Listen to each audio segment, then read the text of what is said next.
Assalamualaikum warahmatullahi wabarakatuh. Sahabat Islam yang panggi, hampir 2 pekan ya saya tidak upload video di YouTube channel saya ya. Semoga sahabat setia Islam yang panggi tetap menunggu ya uploadan terbaru dari channel panggi ya.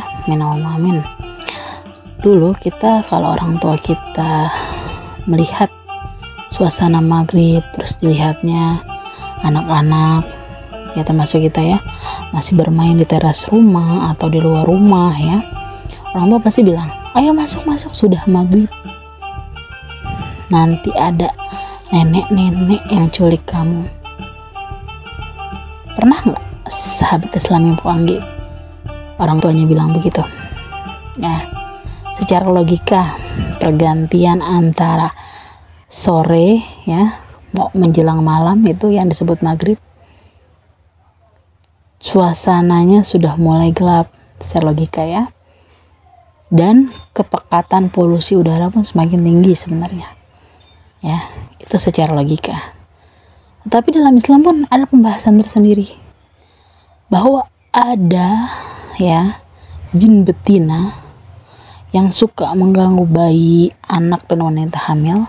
Menurut Rasulullah, untuk melindungi bayi dari gangguan, nah jin betina ini bernama Ummu Sibyan. Bayi tersebut harus diajankan di telinga kanan dan dibacakan iqamat di telinga kiri. Jadi Ummu Sibyan ini perilakunya benar-benar membuat para wanita hamil dan anak-anak kecil ini terganggu, sahabat Islam yang panggi.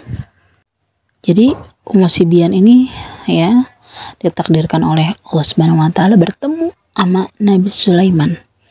Tahu ya bahwa Nabi Sulaiman ini memiliki mukjizat, salah satunya dapat menaklukkan bangsa jin. Ketika ditanya oleh Nabi Sulaiman, bagaimana caramu membuat bayi menangis dan mengurangi harta manusia, wahai Ummu Sibyan? Ya, Ummu Sibyan menjawab, saya bisa berbentuk apapun dengan cepat, maksudnya berubah bentuk ya, dan wajah sesuai keinginan saya. Saya dapat mengikat rahim perempuan, membunuh anak-anak dalam kandungan, serta mengganggu anak-anak dengan memukul-mukulkan wajah mereka sehingga mereka menangis, memakan daging dan meminum darahnya. Nauzubillah min dzalik. Ummu Sibyan pun menjelaskan bahwa ia dan bala tentaranya sering sekali menyebabkan anak kecil menangis tidak berhenti ketika datangnya waktu maghrib, bahkan menyebabkan demam tinggi hingga kematian. Nauzubillah min dzalik. Mendengar pengakuan Ummu Sibyan yang sangat tidak baik ya, Nabi Sulaiman pun membuat perjanjian dengan Ummu Sibyan ya. Nabi Sulaiman ini ingin melindungi kaum wanita yang hamil dan anak-anak kecil ya, karena pengakuan Ummu Sibyan ini amat sangat di luar batas kebaikan ya. Nabi Sulaiman pun akhirnya membuat perjanjian dengan Ummu Sibyan, jin itu ya. Ummu Sibyan dan bala tentaranya diikat dengan perjanjian kepada Allah Subhanahu wa taala, dirantai dengan besi dan dipenjarakan ya oleh Nabi Sulaiman di dasar lautan. Lalu malaikat Jibril menyarankan kepada Nabi Sulaiman, wahai Nabi Allah, bagaimana nih kalau si Ummu Sibyan? Kata malaikat Jibril, kita bakar saja ya kan. Namun Ummu Sibyan ini memohon supaya tidak disiksa karena menurutnya hanya Allah Subhanahu wa taala yang pantas untuk menyiksanya. Ia juga memohon untuk diringankan siksaannya. Nabi Sulaiman yang akhirnya membuat suatu perjanjian dengan iblis terkait 7 perkara yang intinya Ummu Sibyan dan bala tentaranya dilarang mencelakai anak cucu Nabi Adam. Ya, sahabat Islam yang panggi, mau tahu gak gimana sosok Ummu Sibyan ya? Diriwayatkan Nabi Sulaiman bin Daud alaihissalam bahwa baginda telah melihat seorang perempuan tua yang sudah beruban rambutnya, 2 matanya berwarna biru, kedua keningnya bertanduk kecil, betisnya rambutnya kusut, mulutnya ternganga dan keluar pucuk api daripadanya. Dapat membelah bumi dengan menggunakan kuku-kukunya yang tajam. dan bisa memecahkan batuan-batuan yang besar dengan pekikan suaranya.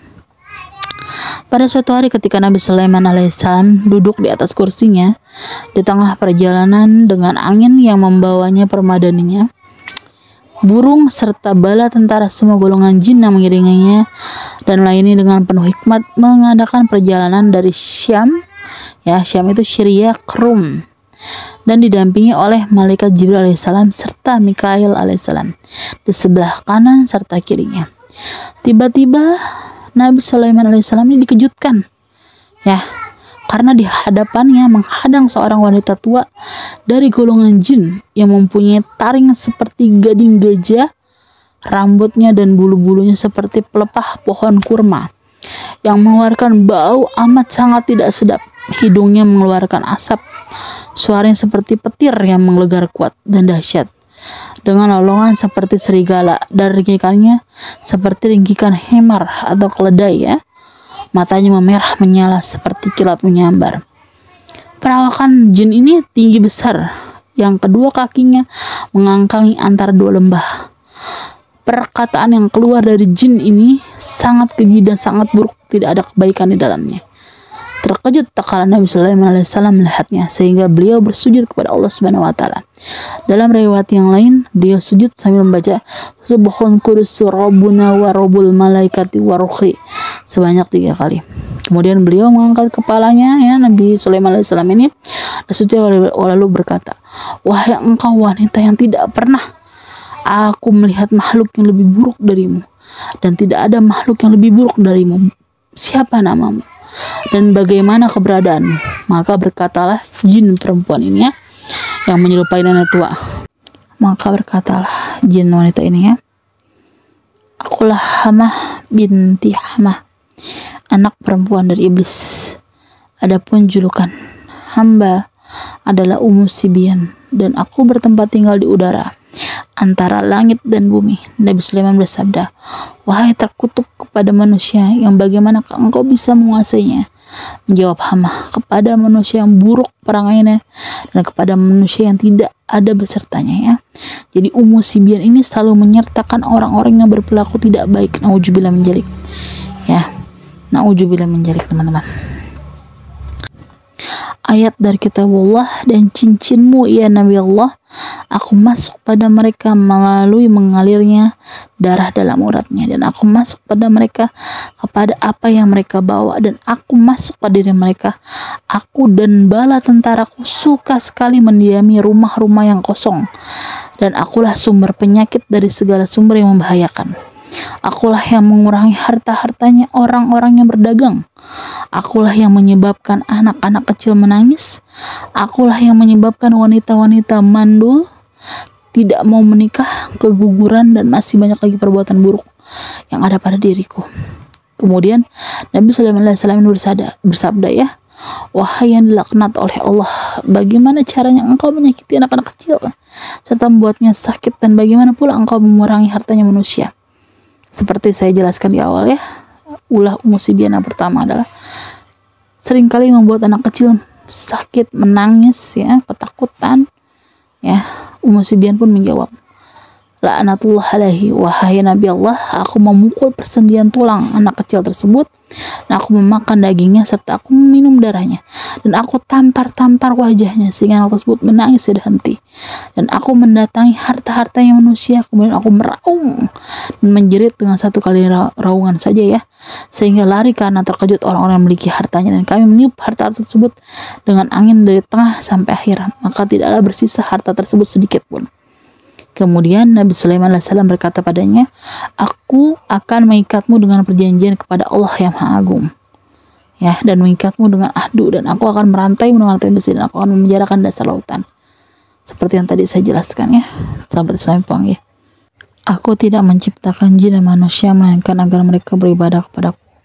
Quran Surah Az-Zariyat ayat 56. Tetapi pada kenyataannya tidak semua golongan jin itu taat dan mengikuti perintah Allah, Salah satunya si jin betina wanita ini, Ummu Sibyan.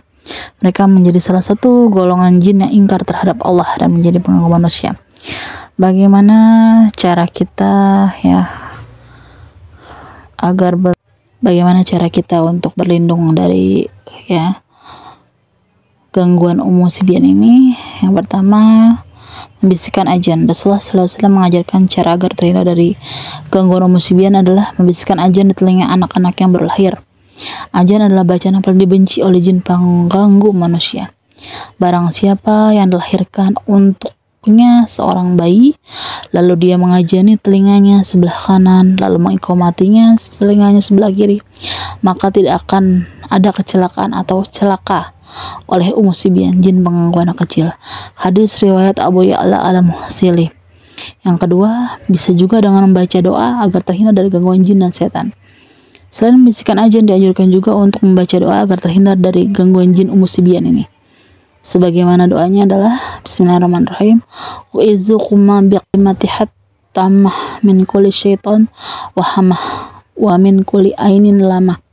Artinya, aku memohon perlindungan untuk kalian berdua dengan kalimat-kalimat Allah yang maha sempurna dari semua godaan setan, binatang pengganggu, dan dari pandangan mata yang buruk atau ainnya. Tetapi ada beberapa para ahli tafsir hadis, para alim ulama mengatakan bahwa beberapa tidak semuanya, kisah tentang jin Umusibian, si jin betina ini adalah hadis palsu wallahu a'lam bishawab teman-teman ya. Tetapi ada juga sebagian yang mengatakan bahwa sahih diceritakan seperti sebagaimana tadi dijelaskan pertemuan dengan Nabi Sulaiman dan sebagainya. Jadi gini, sebagai muslim yang beriman, untuk menghindari debat kusir yang tidak bermanfaat semua kita ambil dengan kebaikan teman-teman Semoga apapun yang terhikmah dari kisah Umusibian ini bisa menjadi pelajaran berharga untuk kita agar melindungi anak cucu keturunan kita dari godaan syaitan yang terkutuk, karena dijelaskan melalui Al-Quran dan hadis bahwa setan adalah musuh yang nyata bagi umat manusia. Semoga Allah Subhanahu wa Ta'ala senantiasa setiap hari memberikan curahan rahmat kepada kita semua, agar kita bisa menjadi orang tua yang lebih baik, agar kita bisa menjadi anak yang lebih baik juga.